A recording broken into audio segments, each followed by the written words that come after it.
Welcome. My name is Brian Burke, the Executive Director for the Center for Family Business, and we are running a series of one-on-one interviews with all the mayoral candidates across Kitchener, Waterloo, and Cambridge. And we're joined this time around by Kip Saunders. How are you, Kip?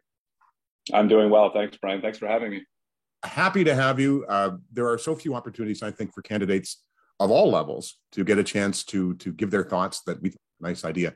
And it's not going to be completely focused on business because there are plenty of opportunities for that. But I guess as somebody who sat on council in the past, I'm fascinated that Waterloo seems to be unique in that it brings candidates who really have no political experience. So what was the moment for Kip Saunders when he decided that this is something he had to do? Well, it's an interesting question. It started when, like many years ago, when I was in university at Waterloo. I'm a political science graduate, and my prof in first year was very much stressing that if we wanted to feel like we wanted to give back to the community in any way, that it was imperative to run for something eventually. So that sort of sparked it for me. Now, obviously, there was a bit of a delay in me actually jumping on board. And I think it's been specifically through being a small business owner in the Uptown Waterloo region and having a real idea of some of the frustrations that are being felt by small business owners and the employees who work for them, especially through the pandemic, really got my head back around to public service again and trying to maybe fix some of the problems from the inside rather than just complaining about them from the outside. You've raised the issue. So what are some of the frustrations for small business as you see it? Well, specifically, there is too much red tape in City Hall. It's very difficult to get a small business open. And it's also becoming increasingly hard to keep it open once you are open. There's not enough transparency in the process for how inspections are conducted and how permits are issued. And there's often a massive delay in getting some of these permits issued. So I really believe we need to be doing more cross-training in City Hall. So at least there's multiple people who can do the different jobs that are required at the City Hall level. And so, having assumed that you've asked somebody about these delays, is it strictly a human resources issue at the city level? It seems to be chiefly that. There are major delays in the planning department, and like I said, in the issuing of permits. And like without having to, I think my plan is like, ideally, if there was money in the budget to just hire more employees, that would be the perfect solution. But we don't want to be raising taxes in any significant way. So I think that my solution of cross-training more people to do multiple jobs with the employees that we already have in place is probably the best way to attack it. I can tell you from a little bit of time on council that you're always caught between that rock and a hard place of we'd like to spend more money, but we don't want to raise taxes. That's right across the board, right? Yeah, 100%, yes. So I guess the key there is to make sure that we're allocating the resources that we have in budget in the most efficient way possible, right? So why the top job, though? Because the way that this often works in the political realm is that someone will run for council, like Ward 7, for example, the Uptown Ward, which you'd seem to be a pretty good fit for. So why go for the top job?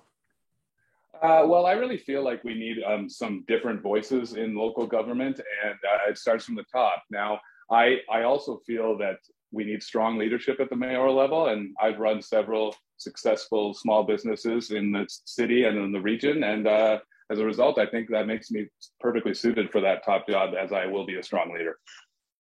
You do hear often that the city needs to run more like a business, but in reality, the city is nothing really like a business. There's a lot of pretty big differences.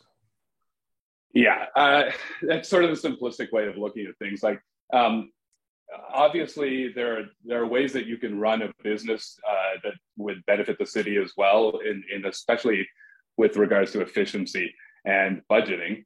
But yeah, it's sort of facile to assume that you can run a city the exact same way you run a business. We have to do things through the council.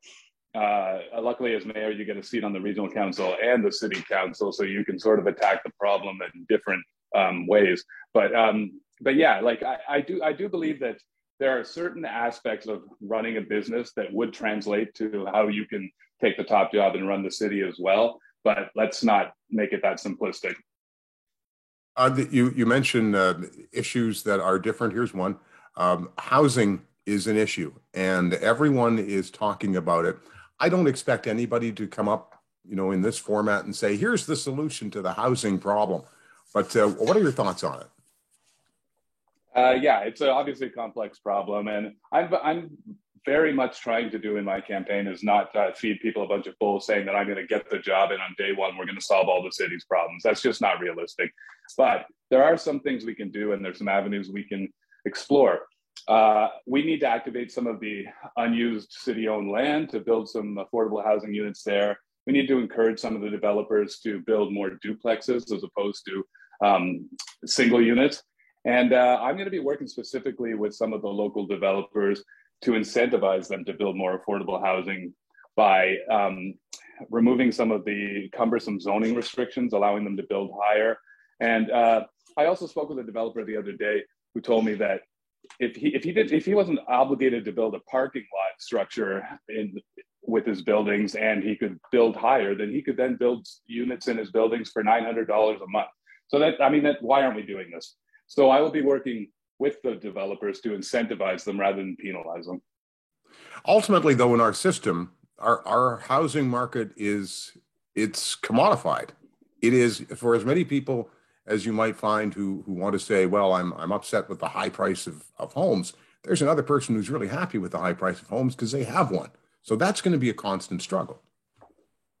Yeah. And like basically, Brian, pretty much any issue that you want to discuss with me today, you're going to find a bunch of people on either side of the issue, correct? So I think we need to find a happy medium somewhere in the middle to try and please as many people as possible. But the affordable housing issue in this city right now is a crisis, and it needs to be foremost in all the planning that we're doing at the city level. We talk a lot of times in our area about homelessness and encampments, and I know those encampments are not directly in the city of Waterloo, but certainly as I walk through the Uptown, and Kip, I'm sure you've seen it as well.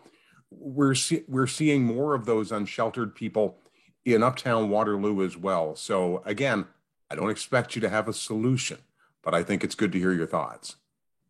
Yeah, I'm in a unique position actually to speak to this because I actually own a business in downtown Kitchener and one in Uptown Waterloo. And so I've seen it for years in the downtown area, and the issue has started to bleed into the Uptown area. And if we don't do more to try and help our homeless people in the region, then the problem is going to spread even further. So there are no simple solutions to this problem, unfortunately, but we can do more to get more structures out with more beds available for our homeless people. We definitely can be doing more on that end. And I think that there's programs that could be put in place where maybe we also give these people a pride of work. So if we build a structure with more beds to house the homeless people, then we can have them working in those buildings as well. You, sir, are in the entertainment industry because you run a couple of hospitality places. So you seem like a good person to ask this. We have seen Homecoming has made a return to the streets of Waterloo. So I often wonder if there are two camps here. There's the tear gas camp, and then there's the let the kids have fun camp. Where does Kip Saunders fall? Yeah, I think there's a happy medium between those two extreme options as well. I was a student at the University of Waterloo. Part of why kids go to school is to enjoy themselves. Obviously, they're there to get an education, but part of the experience of being in university is partying with your friends. I experienced it as well. I think that if we penalize students for wanting to party with their friends, then we're going to lose some of these bright young minds that we need to be coming to the region. So my solution is don't penalize, but organize. And what we can do is have organized outdoor events for these students where we have proper security and we have proper smart serve. And so it's not just bleeding into the region and completely unsupervised.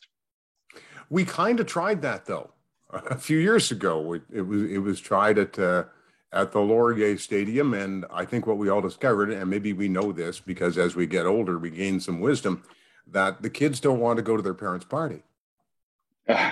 Yeah, that can be an issue, but what we can do is, I mean, I grew up in the Waterloo region in the university crowd when the party scene, and I own bars. I know, I feel like I'm better suited to know what our students would actually be interested in doing. So we can make these parties a little bit cooler, so it doesn't seem like quote unquote your parents' party. We're running out of time. I said I'd try to keep this to around 10 minutes or so. What's your elevator pitch to the voter? Well, again, we need strong leadership at the mayoral level. I have run several successful small local businesses, and I am that strong leader that the city needs. I've got a plan to help alleviate the affordable housing crisis. I've got a plan to build a hospital in Waterloo, to activate some more bed capacity for us. And then I also have a plan to extend the hours of the LRT and to make it free on weekends. This is going to alleviate some of the traffic concerns in the region and also promote green initiatives. So I'd just like you to come along with me and start a movement here. I'm Kip Saunders. I'm here for you. I'm here for Waterloo. Kip, thanks very much for this. I appreciate it. For everybody else, voting day is October the 24th.